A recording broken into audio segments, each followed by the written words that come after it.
Mr. Brown. Hello, thank you, sir, for having this hearing today. My name is Tom Brown, a resident of Ward 7, and I currently live in River Terrace.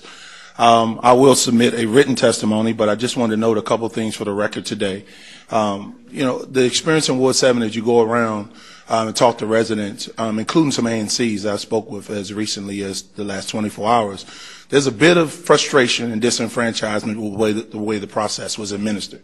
I think Mr. Ed Fisher did a yeoman's job of trying to pull it together with other leaders around the community, and I was even able to observe a couple of meetings, and I can tell you that part of what's left in the ward currently is frustration and confusion about what just happened and why exactly are the commission shifting, and how exactly is that going to impact me and my voting and other rights that I've fought for and I believe in and support. So I think that in the future there should be a lot more emphasis on awareness and understanding before we launch into such a daunting task in a record amount of weeks. I think we did less than 8 weeks. And I just thought that was unfortunate, and I thought it was unfair to the task force in Ward 7.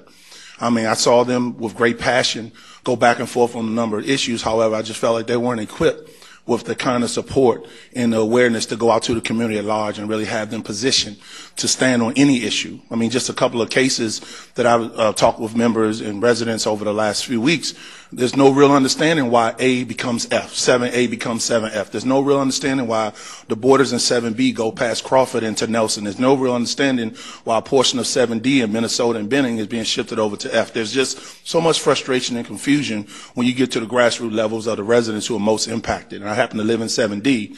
I just feel like this process should have been more caretaking. I want to recognize Councilmember Mendelson, who made 2 trips into Ward 7 within a week of the initial vote. So I thank you very much, sir, for your attention to what the ward was asking for. And I just wanted to note some things that the ward is still saying. We still don't have the clear answers as to why this process happened and exactly what just happened to our ward. We lost a great community in Fairlawn, and I just feel like even though I embrace and support and look forward to continue to support our residents in the D.C.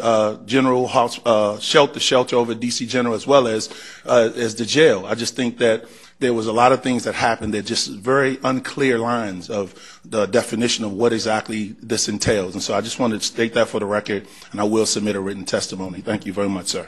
Okay, thank you very much, Mr. Brown.